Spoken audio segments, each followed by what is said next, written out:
really pleased to be opening this event after attending every one, which I think there's a handful of others who have done the same.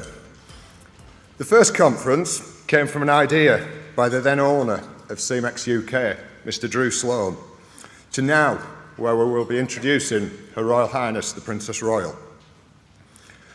25 years ago, the sales staff and a few farmers, some of which are here today, attended the Parkstone Hotel in Prestwick.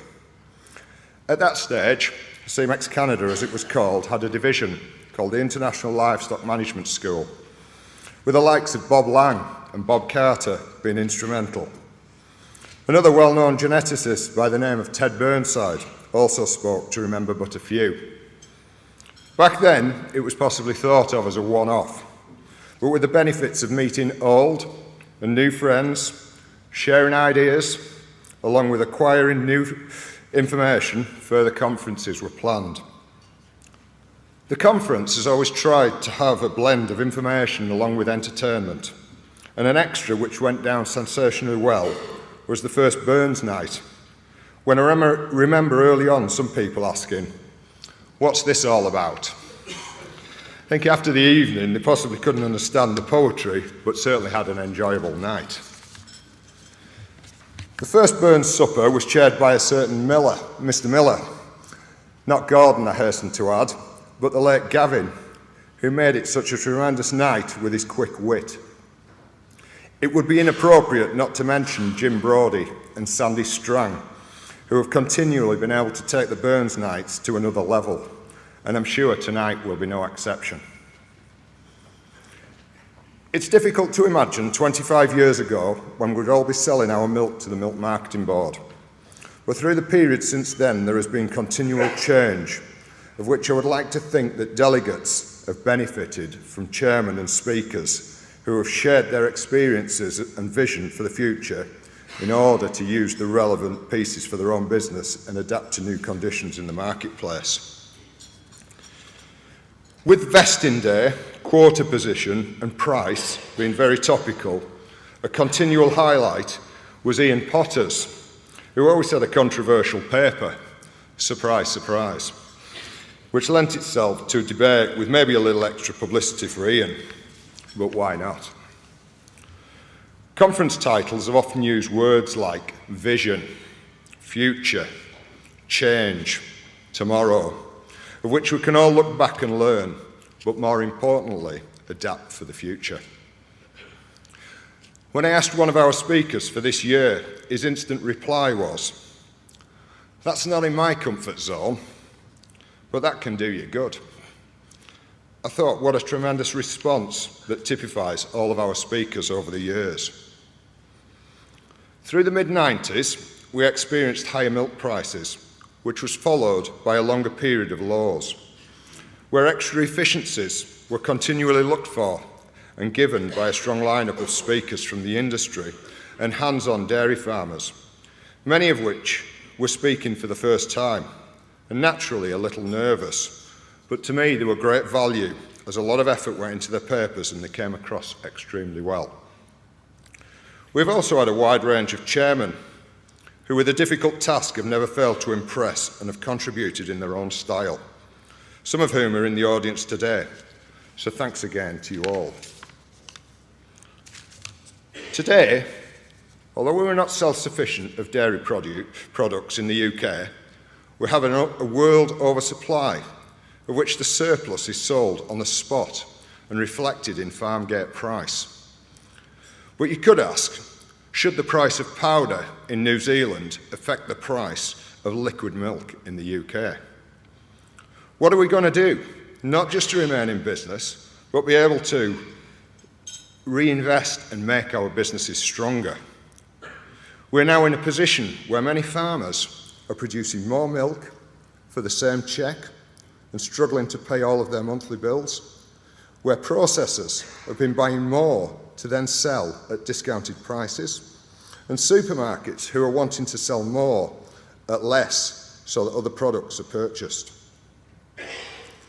With some dairies now having a price for what the farm produced last year and the surplus being bought at spot price is maybe a start of controlled growth. No other industry would produce more than it could sell.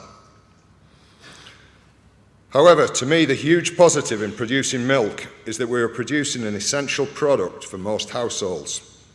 So how is it that throughout the milk chain, we seem to be doing more for less? Which other industry would accept this?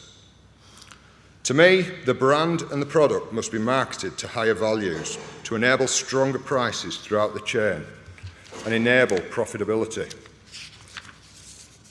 I ask, how much extra consumption of dairy produce per person would be required to turn an over into an under supply? Whose responsibility is it to market dairy produce? Is there enough capacity in the UK to fulfil requirements for other parts of the world, with global demand reported to be growing 2.6% annually? Over the next couple of days, I hope there's plenty of discussion to try and achieve this. At Semex, in 25 years, I believe we have had continuous challenges. In the early days, when our greatest strength of top show cows became our greatest weakness to many clients, it has firmly been replaced with top solutions. Although many herds were still Frisian, bulls such as Sentry, Gabriel and Astrojet were high on the Semex sales lists. The way sires were evaluated continually changed with different indexes. However, at Semex, we've always aimed at balanced breeding, with high production, high type, and nowadays, high health, enabling genetics for life. A dairy cow has always been as good as its weakest functional trait. So if 29% of cows are culled for fertility, why wouldn't it be addressed? Nowadays, solutions such as AI24, Repromax, Health Smart, Semex Works, Genemax, and Immunity Plus have become much more important than the latest hot bull. Genomics has been a massive revolution in the last 5 years due to the scale of testing. At Semex, 400 young sires used to be purchased annually, whereas now over 500 are tested each month. Top bulls of yesterday don't even make the cut today. Immunity Plus, to me, is a massive breakthrough for dairymen throughout the world. And going forward, it looks like Immunity Plus sires and exceptional sires will be demanded. With innovations such as these, it has contributed to the growth of the Semex Alliance, with an extra 5 million doses being sold annually in the last 5 years.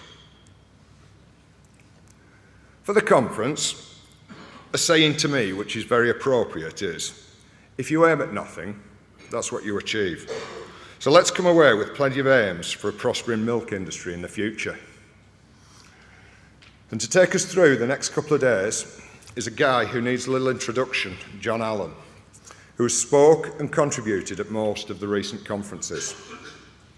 To me, John is ideally placed as he has experience of the dairy industry at all levels, from farmers to processors to supermarkets. And after working with ADAS for 20 years, John now runs Kite Consulting, who themselves have been innovative for many years. Please, will you give a warm welcome for our chairman, John Allen.